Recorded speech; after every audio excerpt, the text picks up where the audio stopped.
Yung kamunad, tayo may titigil isang bako. Pinagawa na starter nito nung ikinabit. Ay do umi-start, yun ang ating check upin.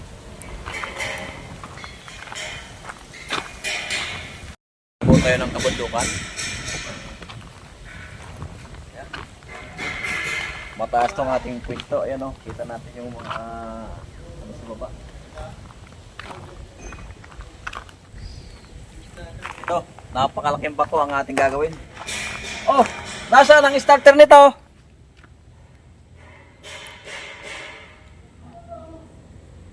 Ay do start, hindi nakalagay ang starter. Yan. Walang nakalagay.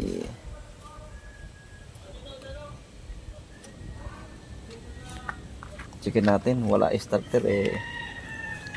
Bakit kaya hindi nilagay ang starter? Ang laki ng bakong ito, oh.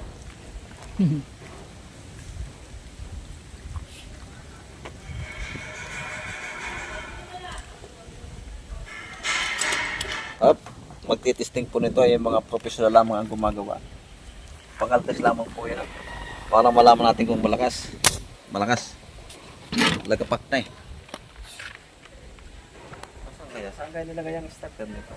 Pinatanggal dahil Dadali niya sana dun sa magawaan. sabi niya, makapunta niya. Mas maganda kasi yung dito lang kasi kakasaway rin ito. Titingnan muna natin. Yan. Patong natin dyan. Saka natin titistingin. Sipa. Bakit ganon? Ano? Na ano na agad? Mahina na siguro yung water na yan. Hindi.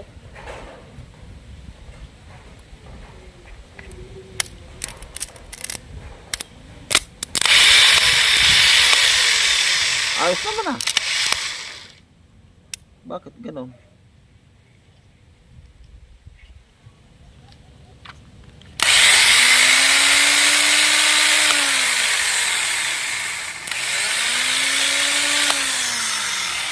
Nasama sa andar.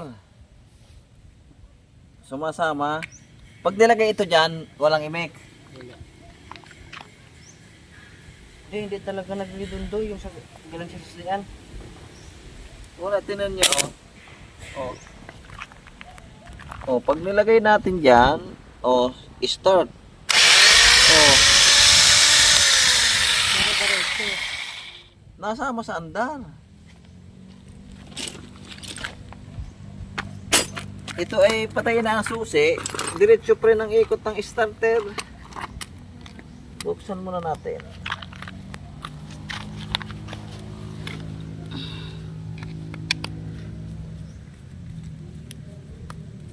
Tingnan natin kung anong meron sa loob. Parang sunog naman eh. Dinala niya na yan dun eh. Sa pa nung isang linggo. Isang linggo nga yan tambay. Isipin mo yan. Tanggal na ang pag sinawsaw natin ang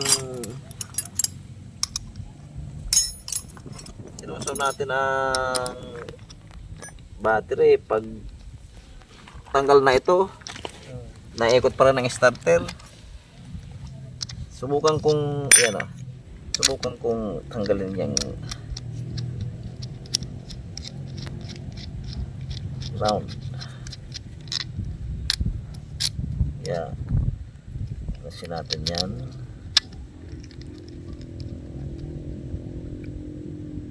Nung inilagay mo, walang imik talaga. Lumagitik lang tapos umikot ang starter.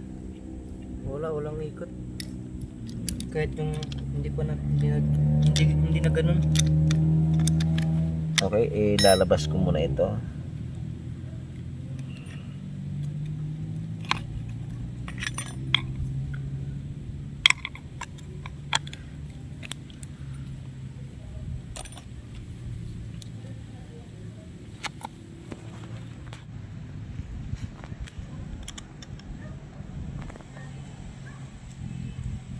I-ground ko muna. Tingnan natin kung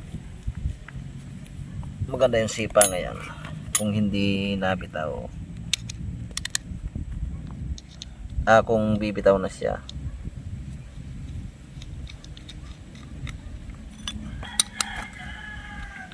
Check.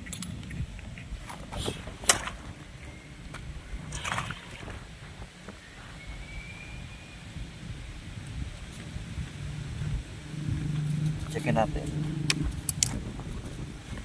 Kanina, pag nilagay natin ito rito at pinasipa natin, tuloy-tuloy ang ikot. Okay, ayos na. Okay na. Ay, ground ko lang isa. Nabitaw na, oh. Kanina hindi nabitaw na, oh. Dire-diretso ang ikot. Okay, sige. Try natin.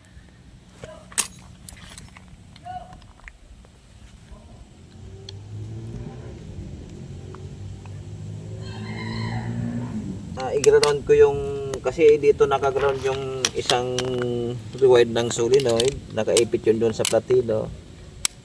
I-ground ko na sa body. Nasaan yung mga tornilyo nito?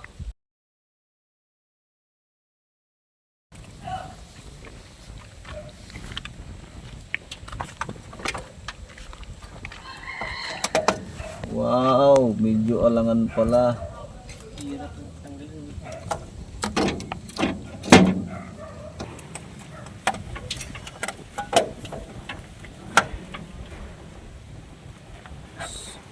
Checkin natin. Sumasama sa under kanina. I-ground ko lang isang coil sa body. Tingnan natin kung mapapa-start natin.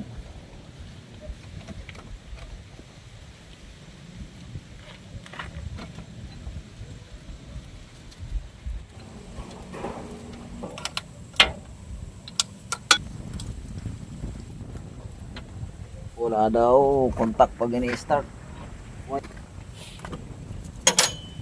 Kabit po natin tong starter bago natin checkin dahil ito raw ay walang click pag ini-start. Pero kanina nung aking tinisting ay sumasama sa andar. Umiikot pa kahit wala nang connection sa solenoid.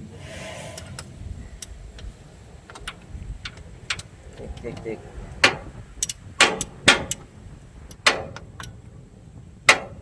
Okay.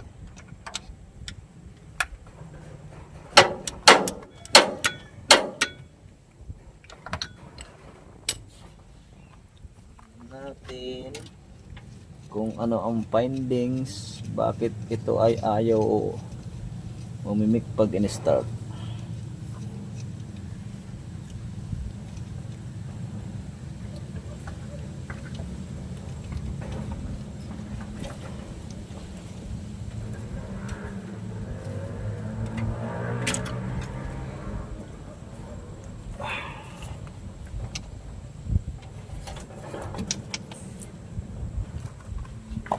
Malamig dito sa lugar na ito.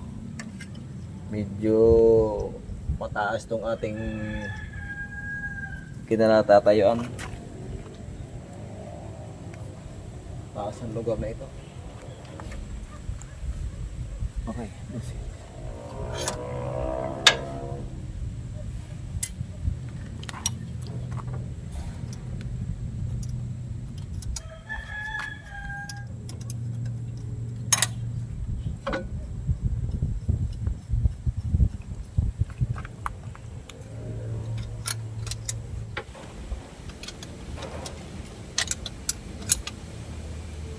Okay.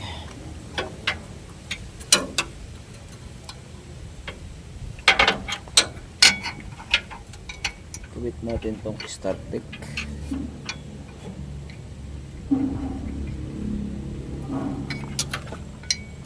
Cutter.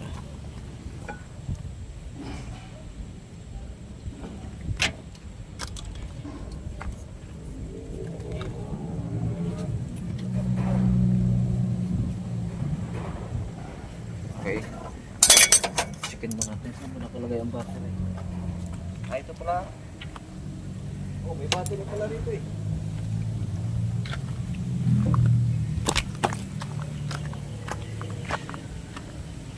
May susi.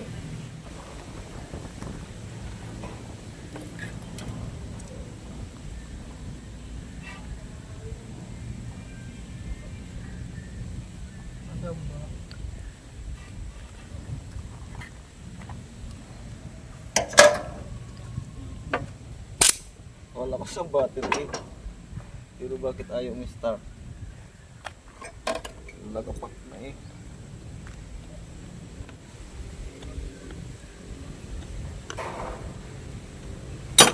Bakit? Check on wirings.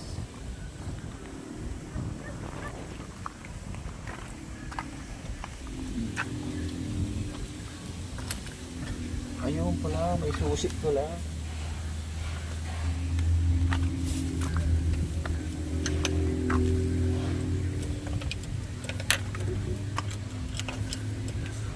Okay. Ayaw mi-start. Walang click. Check.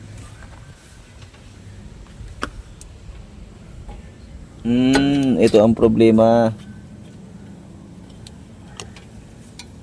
Kaya ayaw mi-start. Yung pinaka-fuse. Yan. Ayan oh, lagot. Oh. Kala mo yung buo oh. Yan ang diferensya na isang tayo nito.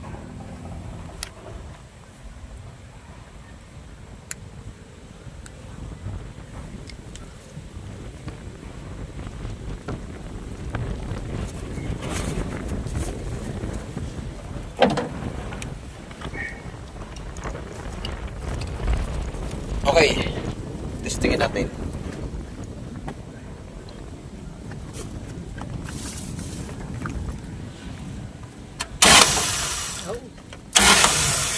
Ayun na.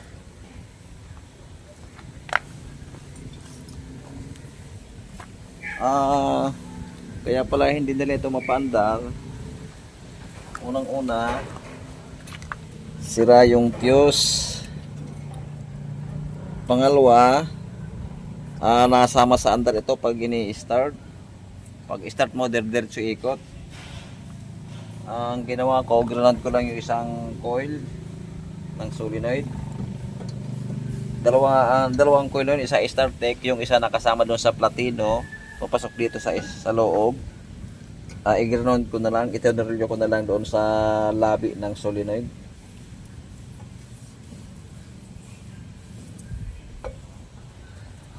Yan.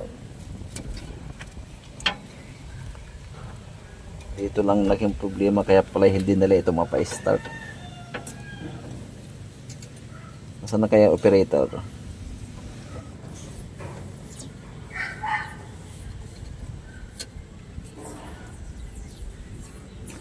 Nasaan na ba yun?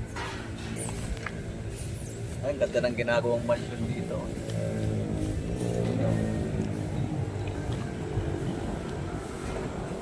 Nasaan na kaya yun?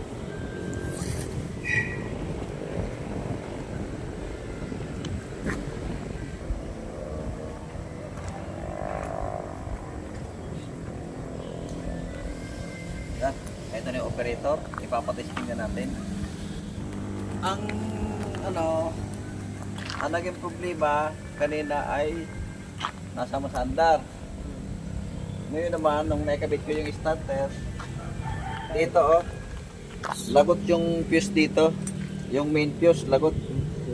Kaya hindi kaya walang click pag in-start. Ngayon hinahanap ko yung susian pala ito. O sige, testingin mo na. Ilang araw na itong hindi na nagagamit. Isang linggo na. Ang bonus pa ito nasira eh. Di kuhaan.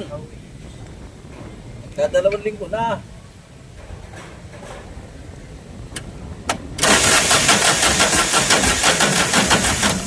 Yan. Asa na? Naridon doon ano? Magagamit mo na. Ito yung 2 weeks pa lang hindi magamit. Ano yung pinapinti 4? Oo. Masisira yan. Kasi nga yung sa battery, tsaka natampay pa yung battery. kailangan mabilis ang ikot ng ano. Tagal, hirap to pa startin. Wala pang ano. Wala Heater? pala. Meron. Mayroon, pero mahina na siguro. Hindi na masyado gumagana yung heater nito. Chichiking ko. Chiking ko kung buo yung heater plug. Pagka ano, palitan mo lang heater para ano. O sira ang heater plug. Sira. Kaya ito hindi mo mapapandar agad. Ang gagawin mo dyan, ito papalitan mo ng heater plug. Mura lang naman heater plug dyan Pang 240 lang naman ang heater plug dyan. Para pagkano heater, madaling paandarin. Pagka ganyan, masisira starter. 12 volts lang yan, bina 24. Masusunog yan. Yung heater to, tingnan natin. Ayaw. Ayaw palang gumana heater nito. Mahirap panda rin. Oh. Ang gagawin dito, papalitan ng heater plug at saka ayusin ng wiring. Mahaba rin doon ito Mapapaandar mo lang ito pag 24, napakabilis ng ikot. Tagal to. Masusunog ang starter mo hanggang sa sasabog ang fuse. Hard starting, gawa ng pabilihan mo ng heater plug. Kaya lang mahirap tanggalin tong dalawa. Pwede na, mapapandar mo na yan. Kaya lang, tsaga nga lang, mahaba rin doon to. Ito naman, sa lumis pa naman ako charge ko muna itong battery. Wala itong karga Kaya naman ito isa. Kaya yan, pag malakas pa Hindi, dalawa. Pag dalawa nga, aandar pag dalawa. Subukan natin, dalawa. Sige. Di ka pa lang.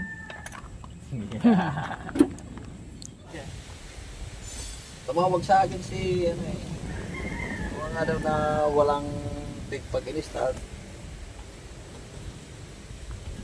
Akala ko nakakasa yung starter pala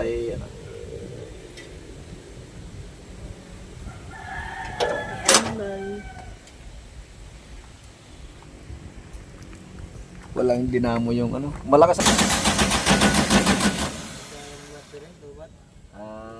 pero importante na ikot na. Pero ang pinakadabis niyan, nagagawin nyo, tanggalin yung heater plug. Para isang baterya lang. Kasi pag hiniter mo yan kaysa ganyan, masusunog yung starter. Ayun. Sunog yan. Gawa ng dalawang baterya. Pang isang baterya lamang yung yan. Heater plug. Ang sabihin mo, heater plug. Palitan ng heater plug para hindi hard starting. Mawawasak yung starter pag hindi yan inayos. Yung mga kapad, naridondo na. Ang problema pundi lahat ng heater plug. Papalitan na lang nila. At least naridondo na boss. Okay, tapos na tayo. Makakapagtrabaho na itong ano ba ito, alakdan? Ha? Alak lang. Hindi alakdan, alak lang. Okay, tapos na tayo. Pinasya na natin to kahit medyo malayo. Ayan. Kwanto, nasa kabundukan tayo. Magandang pinapagawa rito resort yata ito. Okay, tapos na tayo. Thanks for watching. Okay, shoutout muna tayo. Shoutout muna tayo and advance Merry Christmas. Shoutout kay Manuel Garcia. Siya po ay taga Tarlac City. Shoutout din kay Franz Ayalin from Negros. Shoutout din kay Ernesto Marquez. Shoutout din kay Relado Bautista. Siya po ay taga Bagongbong, North Caloocan City.